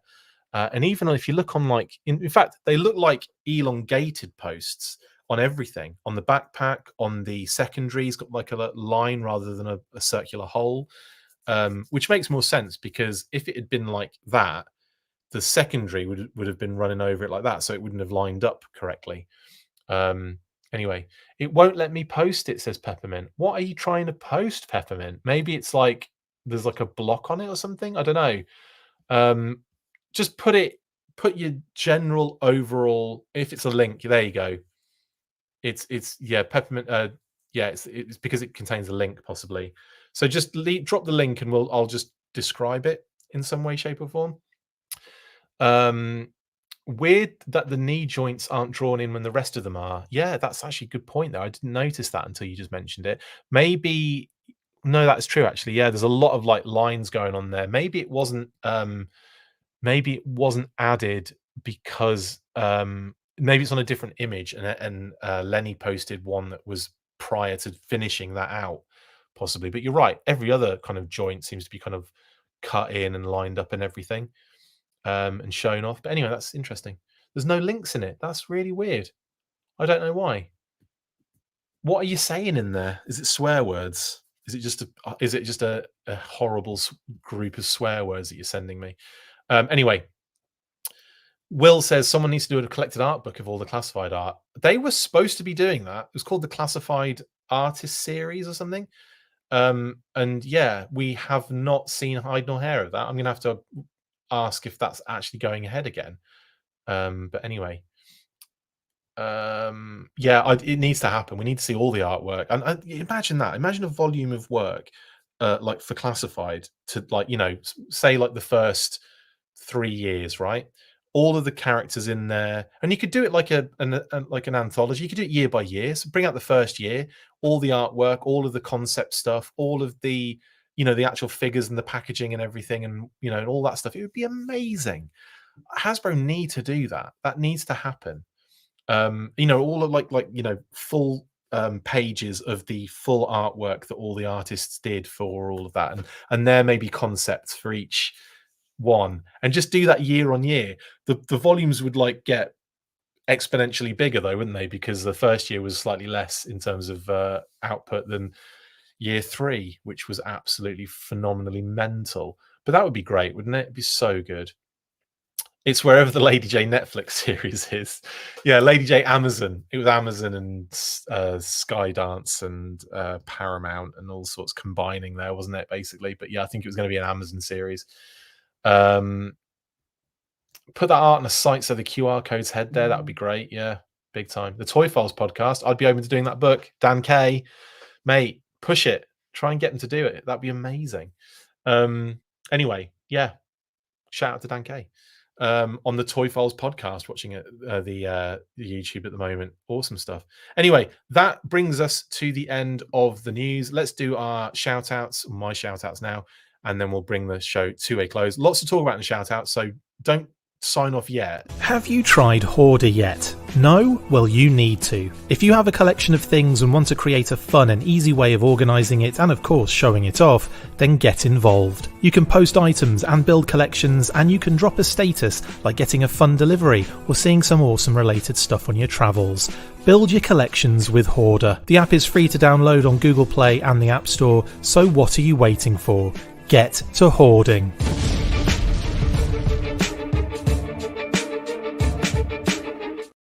Get to hoarding indeed. We are currently in the process of a massive upgrade for Hoarder, and we are trying to. There's a few things I know people kind of like having trouble on new Android devices, and there's also some other issues at the moment we're trying to kind of work out. But by the time the new build comes into play, it's going to be freaking amazing. There's going to be a lot of new features on there, and there's going to be a new kind of like way of identifying certain things. So if you post an image, we're working on a very cool little feature where if you post an image of something of your own, like, you know, your own figure collection or something, it will try and identify that particular figure and fill in some information for you. So it kind of takes some of the work out of it for you. So if you want to kind of like build your collections a little bit smoother, that's what we're aiming to do with the new build. So there's a lot of cool stuff happening. We'll obviously be able to talk about it in more detail in the future, but that is the current kind of like situation, and we're all kind of full speed ahead on that. So if you're on Hoarder at the moment, don't worry, nothing's going to change for you necessarily, other than from like an aesthetic standpoint when it comes up. But all your stuff's still going to be on there, by the way. But it's going to make the process a lot smoother and a lot cooler. So yeah, we're really excited with what we've got cooking for that. Anyway, next up, shout out to Pat and Phil on Articulated Points. Of course, Pat is my usual co-host on the show. Couldn't be with us this morning, a bit early for him, but that is obviously, and of course, it was he was busy last night, and we couldn't do it last night either. So don't worry, we'll be back to normal next week. Shout out to my buddy Pat, and of course to Phil, my buddy Phil on Articulated Points. Check them out on in the comments below and all that kind of in the description below. For their YouTube channel. Pepin All Capsule, hey, great to catch you on a sat again. Sergeant Slaughterhouse is splitting into two due to trademark shenanigans. Seek out Zazzle's Clubhouse. Also, Sarge is in the UK in March, and we're gonna meet. Awesome, that's really cool. Yeah. Thanks very much, Pepin. I'm glad you managed to get the comment out there in the end of the day, and thank you very much for the super chat. Didn't realize that was you took trademark shenanigans. Is there anything else going on there? Will he be signing as Sergeant Slammer? Says Zazzle's Clubhouse. That's genius. That would be great, wouldn't it? If that was the case, get him to do that.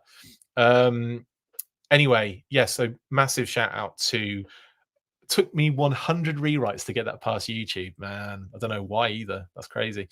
Ryan Costello made it in time for the shout outs. Shout out to Ryan Costello. There you go. There you go, buddy. How you doing? Hope you're doing well.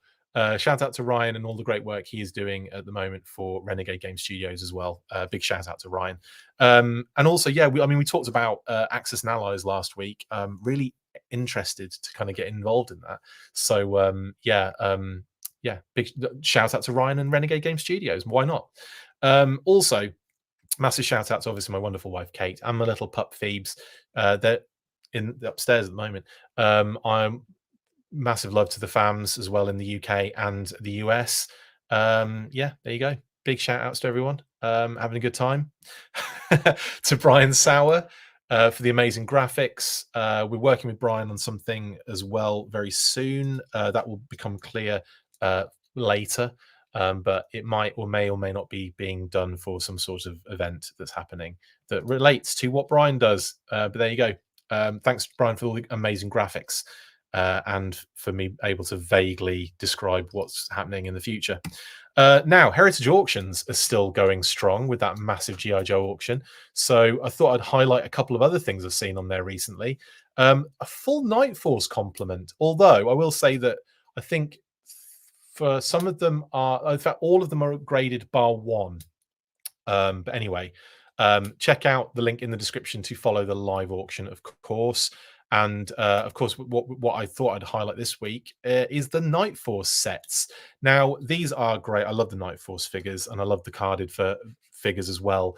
I have a number of these in the UK on card, and they're just freaking phenomenal. Some of my favorite things to own, honestly. But obviously, you've got Outback and Crazy Legs from '88. You've got Tunnel Rat and Psych-Out, also from 1988. Then you can complete your 1988 lineup with Sneak Peek and Falcon. And of course, this is the only one that isn't graded in the set from the 89 set, the Lightfoot and Shockwave. But again, it's still a decent set to have. So even though it's not graded, if you do manage to get hold of all of these, good luck. Obviously, you can check out the auction in the links below. But if you are successful getting these by the 16th of Feb is when the auction ends, then, well, congratulations to you for doing so. I imagine these will go quite high because they retail wise, they are ridiculous at the moment, these sets, these carded figures. But again, not Lightfoot's one of my favorite characters of all time in the Joe universe, because I ended up doing that cosplay of him in this version, the Night Force version. And yeah, so love these sets. They're amazing. And then, of course, to complete the collection, you got the 2 remaining 89 sets as well: Muskrat, Spearhead, and Max, Charbroil, and Repeater. Again, like I said, link in the description if you want to follow that. We'll be doing little updates on the heritage auctions and looking at different things every week until the 16th as well, just kind of checking those out. And like I said, it's one of those things in it with the auctions. Like, it's not something. It's not like you can just go in there and buy it. It's not going to happen that way. You're going to have to, like, there's going to be competitive things. There's going to be like a lot of people going for this stuff. That's just the way it is at the end of the day. And it is probably going to end up pretty high in terms of price. But there you have it. There's our heritage auctions update for the week. Check it out. Like I said, link in the description. And right. Next, and we'll be looking. What I'm looking at, I think I might look at some Sky Patrol stuff next time. Yeah, let's look at some Sky Patrol stuff. So also, it's not coming soon. It's live now. Shug it. Yes, coming soon now is not coming soon at all. Is now coming soon is now. More news as it's made. David Gillis and Brian Hickey have revealed their latest Kickstarter book, and it is an absolutely beautiful toy photography, Palatoy toy photography spectacle. And looks phenomenal. Here's some examples of what you might find in this book. Obviously, it uses all of the kind of Palatoy era Action Force figures and characters, and some amazing customs in there too. So if you are into this wonderful world of toy photography, especially David's and Brian's stuff, then this is another classic Kickstarter to get involved with. Honestly, I mean, I love these books. I honestly couldn't get enough of them. And here's a good example of some of those customs. You've got the kind of Black Major there in some sort of like Kraken vibe, and you've got Mouton with some arm like accessories that look absolutely crazy. So yeah, some really good stuff in this, and a black shadow track there as well. That's really nice too. Anyway, Peppermint Oil Capsules backed it. Go and make sure you back this one, guys. Link in the description, of course. And yeah, let's get that one done. Loads more to talk about in the shout outs, though. My goodness, it's been a big week for Skeletron. They posted this enhanced 4-inch articulation image of the Wolf Trooper, the Red Shadows Wolf Trooper, showing the new tilt elbow, innovative, updated articulation vibe there, thigh swivels, boot swivels, and rocket ankles, all making this figure look absolutely phenomenal for a 4-inch collector as well. It's absolutely great stuff. And on top of that, they started shipping the 4-inch Wolf Trooper, the 4-inch Jaya Wolf figure as well, which obviously is a massive homage to the late Gary Goggles head, and Grindstone's 375-inch retro Wolf Trooper as well. So all really cool stuff, really exciting. Pledges and pre-orders are shipping as we speak, which is really exciting. And that just means that we're one phase away from, even more cool stuff. We've got the 6-inch figures to follow. Then we have the vehicle. Cannot blooming wait, honestly. Yeah, so massive shout out to Ben, Mark, and everyone, of course, at Skeletron for all their amazing work for this stuff. Amazing stuff. Then, of course, massive shout out. Oh my God, there's going to be loads here now for Kickley. Took a while to get there, didn't it? Took a while to get to Kickley, but we're here. So massive shout out to one of my favorite artists at the moment. Not to disparage any others, but just to say, like, I'm really enjoying what Kickley is doing with his amazing artwork. Now, this one, I jokingly said to him, like, he should do some sort of like Where's Wally, Where's Waldo book, where it's like all G.I. Joes and you're looking for the G.I. Joe characters and stuff. I mean, I think that would be amazing. I've wanted to do that for the longest time. But obviously, art-wise, that is going to have to be done by someone who's got way more talent than I. And I just think it would be really cool. This is just like that. Like, there's a batch of vipers everywhere. There's televipers. There's a televiper like hanging on for dear life, falling down the kind of fire bat's kind of exhaust hole, Kitty said. You've got Dial Tone in there. You've got Scarlet in there. You've got Sarge pulling an absolute wrestling, like a backbreaker on one of those Vipers. You've got Snake Eyes getting up close and personal with a Televiper and throwing a knife in his head. You've got Storm Shadow. You've got Crimson Guards. You've got Zartan creeping down the blooming like steps there, the kind of like ladder on the side there. It is absolutely all going off, and of course the Firebat and AVAC as well. Any others I've missed in there? There's probably a sneaky other character in there that I haven't picked out. Said Crimson Guard, said Televiper, said Vipers, Storm Shadow, said him. There's loads. Absolutely mental. Love it. Absolutely amazing. Who's a good Joe with a W name?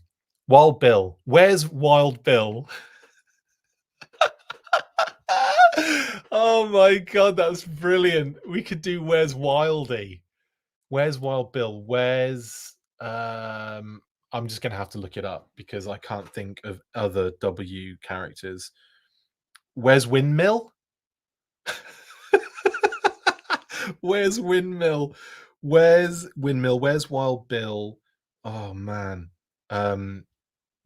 Wild Weasel. Yes, where's Wild Weasel? Genius. Sarge with the Cobra Clutch says figure 6 pack. Yeah. Yeah, you need Kickley. If you're gonna do that, mate, that would be amazing. I'd love that. But like do like loads of different ones, because obviously you've got the, you've got the time. Of course, it's easy, right? You just like do it in really short periods of time. Art doesn't take very long, does it? Where's Windchill? Where's Wetsuit? Guys, these are great. These are great. Yeah, that all work for me. Who's the character in Shadow? What? Is there a character in Shadow? I can't. I've got to get a zoom in. Do you mean the one that's like near? No, that's a gun that's been dropped. That's Snake Eyes' gun that's been dropped. Made me.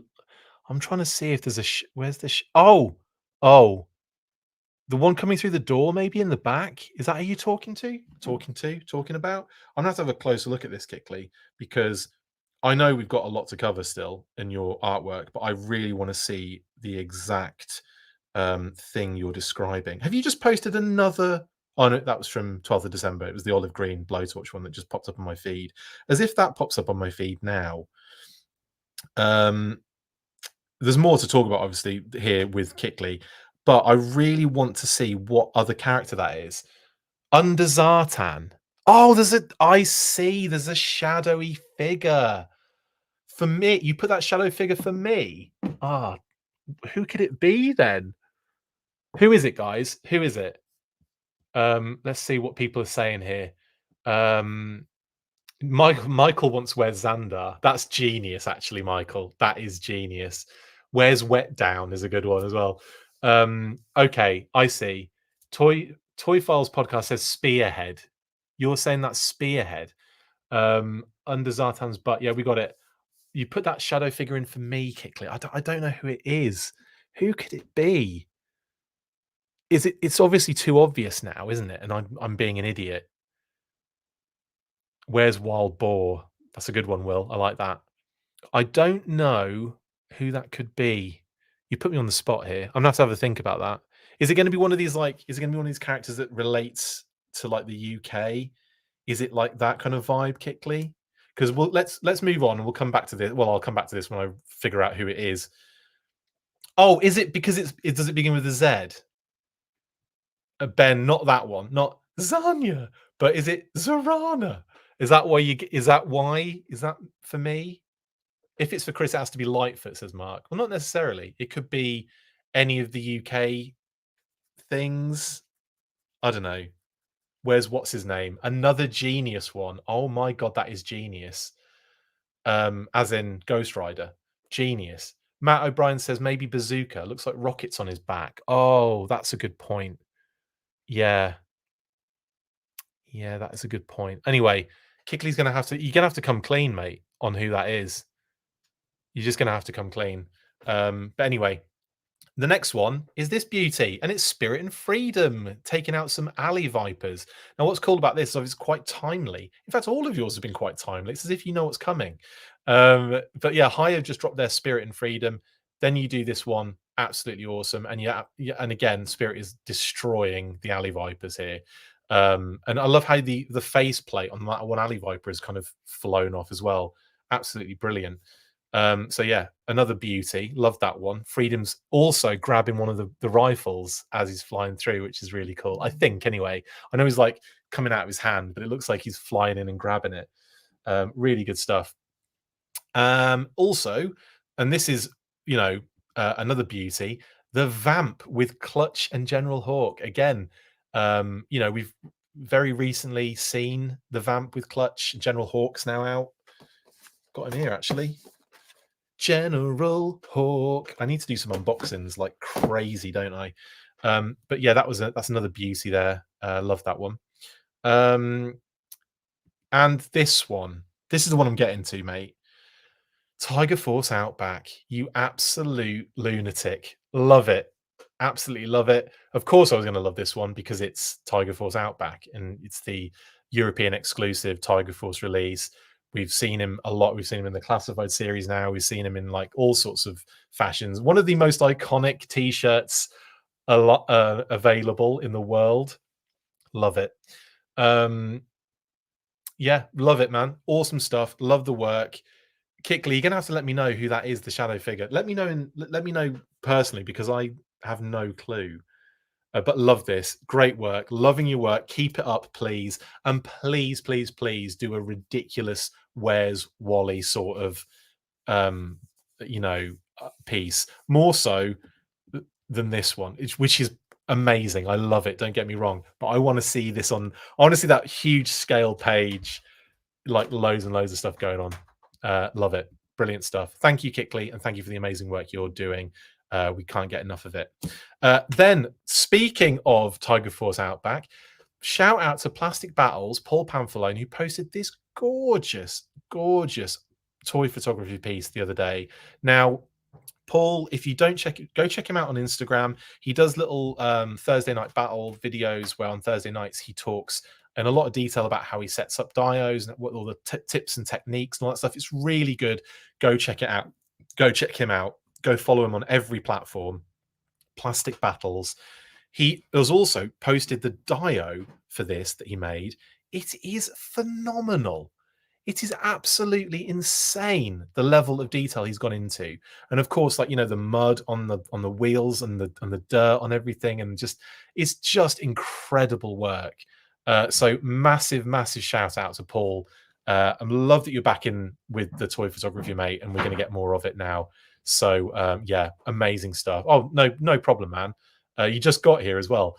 You saw your image on the screen. You're like, hang on, what's he talking about? Is he having a go? No, this is phenomenal stuff, mate. And yeah, check out Paul and check out that video of his diorama as well, because it is phenomenal stuff. Great stuff. Yeah. And that's it. That brings us to the end of the episode. How have I got 2 hours out of that? Anyway, it's been amazing. Thanks very much, guys. Massive shout out to our viewers, listeners, all of you guys in the comments. Thank you so much for all of the support. Thank you to our patrons. You've got more coming. Don't worry. More is coming for the patrons very soon. And yeah, I'll be doing more content well, I've got lots of unboxings to do. Lots of that to come. And then on top of that, we've got Let's Talk Classified Nemesis Immortal next, because I have a feeling we might see that one very soon. So to get ahead of that, I'll try and squeeze that one out this weekend. But anyway, Kitty said, have a wonderful weekend, guys. Thank you very much for joining me. As always, it's been a great, loads of fun with you guys in the chat. Sorry Pat couldn't be here. We'll be back to normal next week. Stay fresh, cheese bags. And as always, you know what to do. After 3, 1, 2, 3, full force. See you later.